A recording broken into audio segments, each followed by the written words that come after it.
जय माता दी मित्रों, कैसे हो आप सब। आशा करते हैं आप सब अच्छे होंगे, खुश होंगे। मित्रों, आज का हमारा विषय है जिन लोगों के घर में माता काली का दीपक जलता है उन लोगों के घर से मुसीबतें सौ सौ कोस दूर रहती हैं।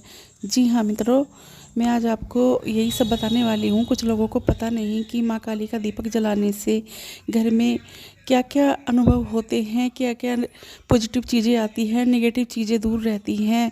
कुछ लोग ऐसे होते हैं जो माँ काली का दीपक जो है पूरी ज़िंदगी जलाते हैं। कुछ लोग ऐसे होते हैं जो नहीं जलाते और नया नया जलाना शुरू करते हैं। तो ये उनको भी पता होना चाहिए कि माँ काली का दीपक कैसे जलाना चाहिए। देखिए, सबसे पहले तो मैं आपको ये बताना चाहती हूँ कि माँ काली का जो दिया जलाया जाता है वो सुबह और शाम जलाना चाहिए। कुछ लोग शाम को जलाते हैं माता काली का दीपक, पर मेरे हिसाब से तो दोनों टाइम जलाना चाहिए। वो अपनी सामर्थ्य के हिसाब से जला सकते हो। जैसे भाई कोई 1 घंटे के लिए जलाता है या आधे घंटे के लिए जलाता है। कुछ लोग ऐसे होते हैं माँ काली की जोत पूरा दिन जलाते हैं। वो अपनी सामर्थ्य के हिसाब से आप जला सकते हो, पर माँ काली का दीपक जो है आपको दोनों टाइम ही जलाना चाहिए। देखिए, माँ काली का दिया जिस घर में जलता है उनके घर से मुसीबतें सौ सौ कोस दूर रहती हैं। दूसरी बात जो है, नकारात्मक शक्तियाँ जो है घर से बाहर निकल जाती है और सकारात्मक शक्तियों का वास होता है। घर से बीमारियां ख़त्म हो जाती है। और जैसे आप माँ शेरों वाली की पूजा करते हो आप अपने घर के मंदिर में, या आप भोले बाबा की करते हो, या माँ सरस्वती की, माँ लक्ष्मी की करते हो, ऐसे ही जब आप माँ काली की पूजा करते हो तो देखिए, माँ काली का दीपक हमेशा आपको अलग जलाना चाहिए। क्योंकि माँ काली का दीपक जो है हम सरसों के तेल का जलाते हैं, और जो अन्य देवी देवता हैं उनका दीपक हम घी का जलाते हैं, देसी घी का जलाते हैं। तो इसलिए माँ काली का दीपक जो है हमें अलग ही जलाना चाहिए। एक दिया हमें अलग रखना चाहिए, उसमें हमें कभी भी घी का दिया नहीं जलाना चाहिए। जो घी का दिया है वो हमें अलग रखना चाहिए। तो इन इन चीज़ों का पूरा पूरा ध्यान रखना चाहिए, क्योंकि अगर हमारे से गलती होती है तो उसके कारण भी जो है हमारी ज़िंदगी में मुसीबतें आने लगती है। क्योंकि कहीं भी अगर आप मंदिर में भी जा रहे हो दिया जलाने, तो मान लिया कोई वहाँ पर सरसों के तेल का दिया जलाकर गया है, फिर आप चले गए, आप घर से दिया लेकर नहीं गए, जाकर आपने क्या काम करा, उस दिए को उठाया, साफ करा और उसी में ही आपने जो है घी का दीपक जला दिया। तो देखिए, इससे भी हमें दिए का कोई भी फल नहीं मिलता है, उल्टा जो है हानि हो जाती है। क्योंकि सरसों के तेल के दिए में घी के तेल का दिया कभी भी नहीं जलाना चाहिए। और देखिए, माँ काली तो अपने रूप में ही पूजती है। जो जब भी आप माँ काली की सेवा आराधना करते हैं, उनका दीपक जलाते हैं, तो उनके स्वरूप को जो है अपने मन में, अपनी आँखों में उनकी प्रतिमा को उतार कर, जिस भी प्रतिमा की आप पूजा करते हो उस प्रतिमा को अपनी नज़रों के सामने रख कर और आंखें बंद कर जब आप दीपक जलाते हो तो आपको जो है पॉजिटिव शक्तियाँ मिलती हैं और आपके अंदर जो है एक माँ की ऊर्जा आती है। देखिए, जो माँ काली की पूजा करते हैं उनके अंदर जो है एक अलग तरह के अनुभव होने लगते हैं।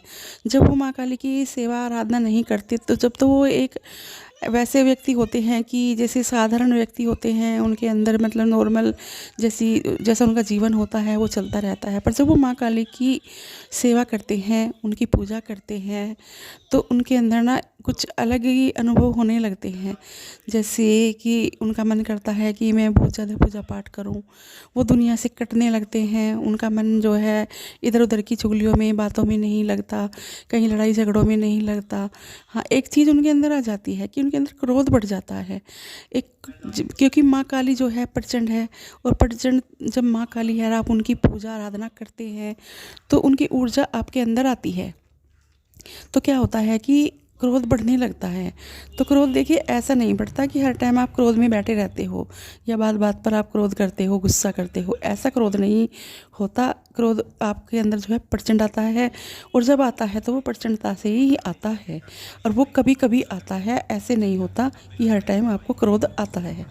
तो इस तरह के अनुभव भी होने लगते हैं। दूसरी बात, जो माँ काली की पूजा आराधना करते हैं उनको जो है अंधेरे से डर कभी नहीं लगता। वो कहीं भी दूर अंधेरे में चले जाओ, कहीं भी घने जंगल में चले जाओ, उसमें कभी भी अंधेरे से नहीं डर सकते, क्योंकि माँ काली जो है घोर अंधकारी हैं। तो उन्हें, जो माँ काली की पूजा करते हैं, उन्हें भी अंधेरे से डर नहीं लगता।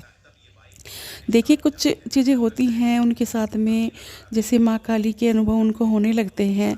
उनको उनकी जिस रूप में वो उनको पूजते हैं, उनको सपने में जो है हमें हल्के-हल्के अपने दर्शन देने लगती हैं, पर वो समझ नहीं पाते। मैं आपको यही बताना चाहती हूँ, कभी भी आपको दिखाई दे, एक प्रतिमा दिखाई दे अंधेरे में, जैसे आप सो रहे हो हल्की-हल्की नींद में और आपके आँखों के सामने ऐसा लग रहा है कि पास में कोई खड़ा है और वो एक प्रतिमा है, उसको आपको उनकी आँख, नाक, कान कुछ भी दिखाई नहीं देंगे, सिर्फ़ एक अंधेरा दिखाई देगा। अंधेरे में एक आपको पुतले की जैसा दिखाई देगा, तो समझ जाना माँ काली आपको दर्शन दे रही है, क्योंकि समय-समय पे माँ काली अपने दर्शन देती रहती है। तो इस तरह के अनुभव जो है उस इंसान के साथ होने लगते हैं जो माँ काली की पूजा आराधना करते हैं, और जो नए-नए करते हैं उनकी ज़िंदगी में भी अच्छी-अच्छी चीज़ें घटित होने लगती है। कि माँ काली की जोत जलाने वाले जो व्यक्ति होते हैं वो कोई साधारण व्यक्ति नहीं होते। उनके अंदर एक अलग तरह का अनुभव, अलग तरह के विचार उनके होने लगते हैं।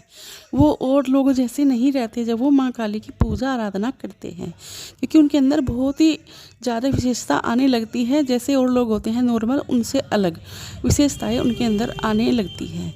तो मैं यही कहना चाहती हूँ, जो लोग जलाते हैं उनको तो पता है, जो नहीं जलाते उनके लिए मैं यही बताना चाहती हूँ कि अगर वो माँ काली की पूजा आराधना करना शुरू कर रहे हैं या कर दी है, तो अपनी जोत अपने हिसाब से जलाए, दोनों टाइम जलाए और अलग से जलाए। इकट्ठी जोत एक दिए में ना जलाए। तो इस तरह से अपनी पूजा आराधना करते रहें और माँ काली की भक्ति उन्हें भी प्राप्त हो जाएगी, माँ का आशीर्वाद उनको भी मिल जाएगा। तो मित्रों, ये कुछ जानकारी थी जो मैंने आपको दी है। अब मैं अपनी बात यहीं पे समाप्त करती हूँ और मिलती हूँ एक नई जानकारी के साथ। आशा करती हूँ आपको मेरी वीडियो पसंद आई होगी। जय माँ काली, जय माँ दुर्गे।